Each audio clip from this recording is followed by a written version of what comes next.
Hi there, this is going to be a general love reading for the sign of Aries. Sun, Moon, Rising, Venus signs, as well as the cross watcher of the Aries. And this is going to be for May 2021, but as you guys know, energy is...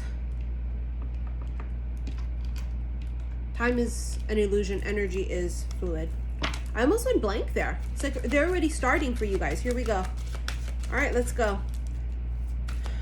Aries. Here we go. Codependency. Addictions are affecting your romantic life. Now, a lot of you guys are rolling out of this energy, right? This has been something from the past. True love. This is the romance of a lifetime. So what happens is when we learn the lessons of past lives, things that keep trickling, you know, over whatever, even if it's just from this life, whatever, any lessons.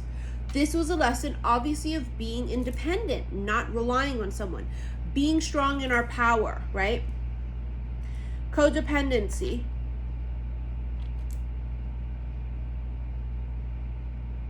You heal that part of yourself, your frequency raises, and you call it right in, the romance of a lifetime.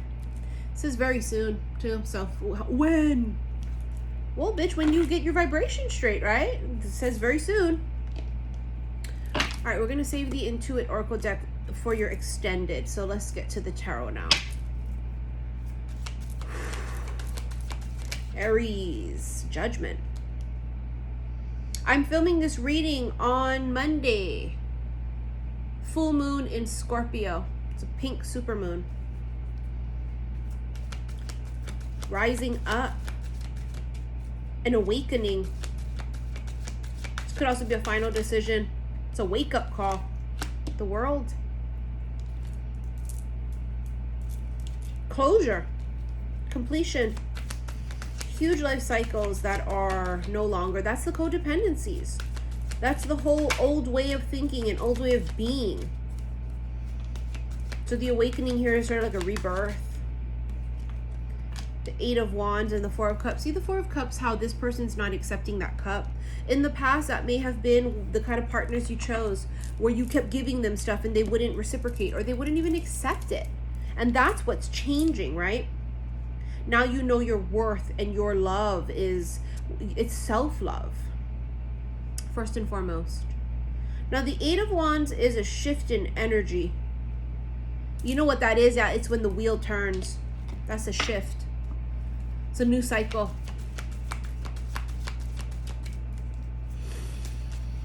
See, there it is, self-love. And self-love brings what? True love. Told you can't make it up. The Ace of fucking Cups. Wow. So the Ace of Cups, first and foremost, is self-love. I found you when I found me. Right? This is about someone on a quest for healing. Finding your center, doing the work. See, it's exactly what it is. Four of Wands. Now there's new beginnings. 11-11, new beginnings. It's also marriage and union. So this is someone that it's going to be a very strong tie, strong magnetic attraction. Six of Swords. Could be travel. It's also moving on to calmer waters too. Yeah, but that's travel.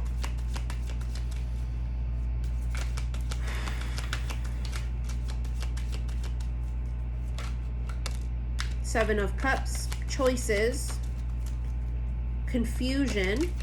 Somebody here, wow, look at that, strength, and you have the Lovers. So you have Gemini and Leo energy. So the Lovers is this extreme, unbelievable, unusual physical attraction and soul connection with another person. Someone may be confused by that. It might be like something you've never experienced before, right? Having the strength to, someone here is trying to have the strength to, it's like they don't want to be completely consumed. And why? Well, because it's like in the past when they were fully consumed, it was all codependent. And so they're like, well, if I do that again, it's going to be the same shit from like the past, right? So look, blocking it out. But it's not going to be the same shit from the past, because you're not going to allow yourself to be consumed. You're not going to allow yourself to drown in the emotions, to give to someone who doesn't give back, right? So that's the basics. You've learned the basics now, and that's not going to happen again, is the point, right? That's just the point in that.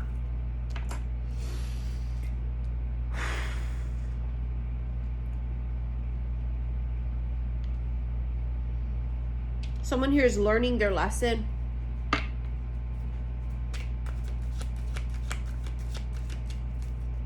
Of self-love, right? The full, fresh, new, clean slate, being brave, courageous, taking a risk, leap of faith. It's jumping into the unknown. It's saying, I don't know how far the bottom is. I don't know what it looks like. I'm not even freaking sure, but I'm gonna just do it. I'm gonna jump. I'm gonna take that risk. And it feels like the risk here pays off. It's not really a risk, that's why. It feels like it's something that's like destined to happen, and the vibrations are right, and then it just zing. Just like that. Zing.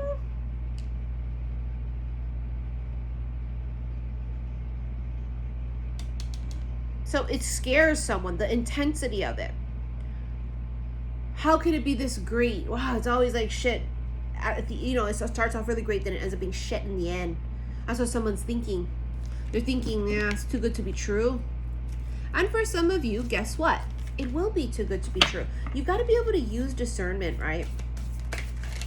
You don't drink from every cup. That's how the fuck you get poisoned.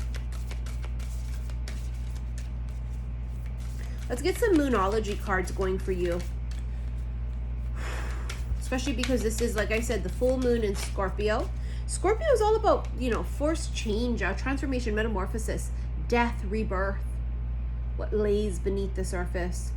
You have this gorgeous card. Look at the bigger picture. Full moon in Sagittarius. Look at the bigger picture, not seeing things just like this, right? Rising up and seeing it from a much higher perspective to get the whole overall view. You and your loved ones are safe, new moon in Cancer, and you have the waning moon. What do you need to release?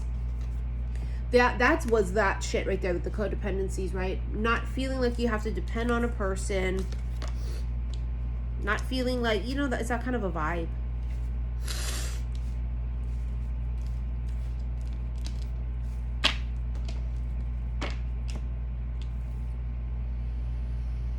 This is the romance of a lifetime, meaning it's almost puppy love, because it's like this newness between the two of you, because you've both never been in healthy, non-toxic love. And we've talked about that quite a few times within these past couple of months, because we're getting prepared for it. That a lot of us are not quite versed in that, right? Because we've never been in a romantic relationship that was healthy. We've been in toxic, non-healthy ones, right? So we know what that looks like. We don't know what this shit, healthy, true love, looks like for ourselves personally. We see what it looks like in movies and in books and with other people. But this is like if it came and knocked on your motherfucking door. This is like if you were in that relationship and you'd be all like, oh my God, is that how it's supposed to be? I didn't know. It's almost as if like some of you are going to go like, wow, I had no idea. And also the same is also where people are just in a karmic relationship, right? And because they've been in there so long, they don't know what non-toxic, non-karmic looks like. So this is an extremely eye-opening experience once you awaken, meaning once you go through the healing and all that shit, right? All right, let's go into your extended. If you would like to purchase that reading, go to my website, saltwaterhealstarot.com. Also, you can purchase my crystal bracelets there. I do have some still left. I brought back some of my old ones. And my newest one, Go With The Flow, made with ocean jasper beads, are available. Not much are left, though. And also, thank you for your likes, your shares, and your subscriptions here on YouTube. Follow me on Instagram, xi_missy_xi. And I am no longer accepting any more personal reading requests. All right, I'll see you guys later. Love you.